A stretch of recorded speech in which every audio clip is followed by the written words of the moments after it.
Hello students, welcome back again your economics station unlock economics. आज हमारा supply का part 3 चलेगा। आप लोगों ने चैनल को सब्सक्राइब ना करें, सब्सक्राइब करें, लाइक करें, कमेंट करें और शेयर करें। ठीक है? क्यों? फ्री की वीडियो है, इंफॉर्मेशन वीडियो है, आपके मार्क्स आएंगे, बस और कुछ नहीं है ना। तो आज का जो टॉपिक है हमारा वो क्या है?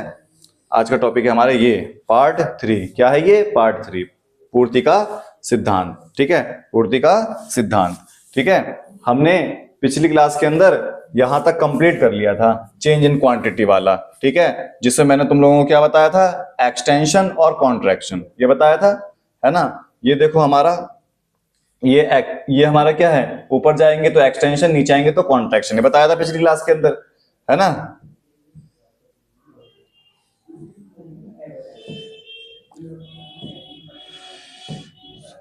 अब आता है change in supply, shift.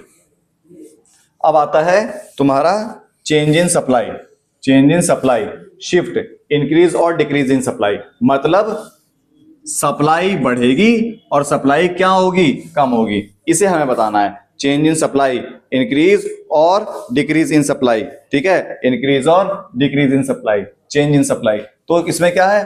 A shift of supply curve is caused by change in factor of other than price. मतलब मैंने कल पिछली क्लास के अंदर बताया था ना, प्राइस के अलावा बहुत सारे कंपोनेंट होते हैं, जैसे गवर्नमेंट की पॉलिसी, टैक्स हो गया, गोल हो गया, एक्सपेक्टेशन हो गई, फैक्टर ऑफ सर्विस की कॉस्ट हो गई, ये सारी चीज। तो अगर प्राइस में चेंज होता है तो इन सब में नहीं होता, अगर इसमें होता है तो इस प्राइस में नहीं होता। तो ये वाला टॉपिक क्या है?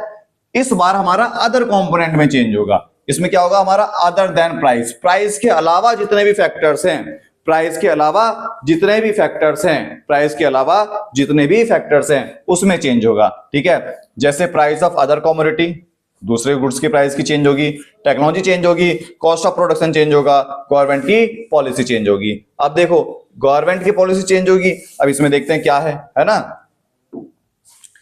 जैसे हम पढ़ रहे हैं चेंज इन सप्लाई, पूर्ति में परिवर्तन।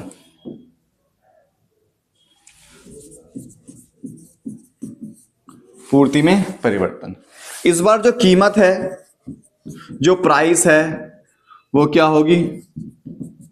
फिक्स्ड होगी। प्राइस में कोई चेंज नहीं होगा, कीमत क्या होगी? स्थिर होगी। Only change in other component,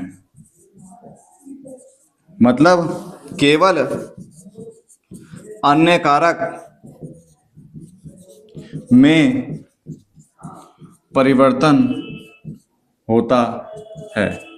ठीक है? जैसे technology, price of related goods, government की पॉलिसी हो गई, गोल हो गया, एक्सपेक्टेशन हो गई। ठीक है? इन सब में चेंज होता है तो सप्लाई क्या होती है? बढ़ती है या सप्लाई कम होती है? सप्लाई क्या होती है? बढ़ती है, और सप्लाई क्या होती है?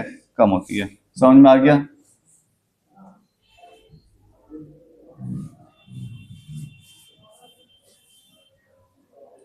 जैसे मैंने बताया, अगर सप्लाई बढ़ती है, प्राइस में कोई चेंज नहीं होता, अदर कंपोनेंट में चेंज होता है, और फिर अगर सप्लाई बढ़ती है तो डायग्राम हमारा ये सप्लाई है, यहां है पी है, हमारी सप्लाई क्या हो गई? S1 बढ़ गई। सप्लाई देखो बढ़ गई ना। प्राइस फिक्स है, टेक्नोलॉजी अच्छी हो गई, सप्लाई बढ़ गई। नंबर ऑफ फर्म बढ़ गई, सप्लाई बढ़ गई। सरकार ने टैक्स कम कर दिया, सप्लाई क्या हो गई? बढ़ जाएगी। तो इस बार डायग्राम हमारा यहां से आगे की तरफ शिफ्ट हो रहा है ना, इस बार डायग्राम हमारा आगे की तरफ शिफ्ट हो रहा है, इसीलिए बोला ये देखो शिफ्ट। समझ में आया? जब डायग्राम हमारा आगे की तरफ शिफ्ट होगा तो उसे हम क्या बोलते हैं? शिफ्ट बोलते हैं। समझ में आ गया? पक्का समझ में आ गया? ठीक है? और अगर सप्लाई कम होती है, सप्लाई कम होगी, जब प्राइस फिक्स होगी, सप्लाई कम होगी, तो ये हुआ होगा टेक्नोलॉजी खराब हो गई होगी, टेक्नोलॉजी खराब हो गई होगी, नंबर ऑफ फर्म की संख्या कम हो गई होगी, तो इस बार सप्लाई क्या हो जाएगी हमारी, कम हो जाएगी। क्या हो जाएगी हमारी, कम हो जाएगी। उस बार कम हो गई, इस बार बढ़ गई, तो इसे बोलते हैं इंक्रीज इन सप्लाई, और इसे बोलेंगे डिक्रीज इन सप्लाई। पूर्ति में कमी और पूर्ति में वृद्धि, हम ये बोलेंगे पूर्ति में कमी और पूर्ति में वृद्धि। समझ में आया?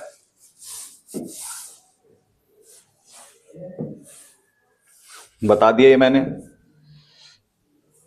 ये भी बता दिया कि क्या होगा, अदर फैक्टर में चेंज होगी, प्राइस में चेंज नहीं होगी। एक को बोलते हैं हम इंक्रीज इन सप्लाई और डिक्रीज इन सप्लाई, है ना। बता दिया मैंने ये भी, इंक्रीज इन सप्लाई मैंने बता दिया कि सप्लाई क्या होगी जब प्राइस हमारे फिक्स होंगे। प्राइस क्या है, देखो प्राइस लिखा हुआ है ना, प्राइस फैक्टर अदर क्या होगी, फिक्स है और इसे इंक्रीज हो रहा है। इन सब कारणों से क्या होगा, इंक्रीज होगा।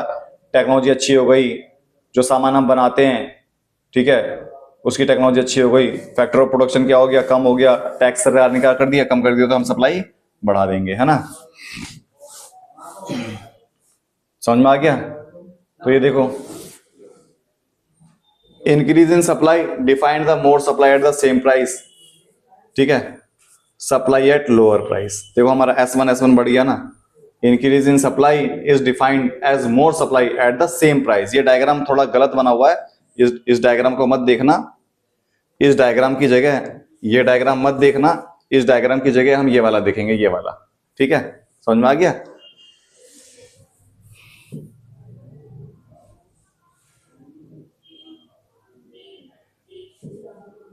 डिक्रीज इन सप्लाई तो क्या होगी, सप्लाई में कमी हो रही है ना। सप्लाई क्या होगी, कम होगी।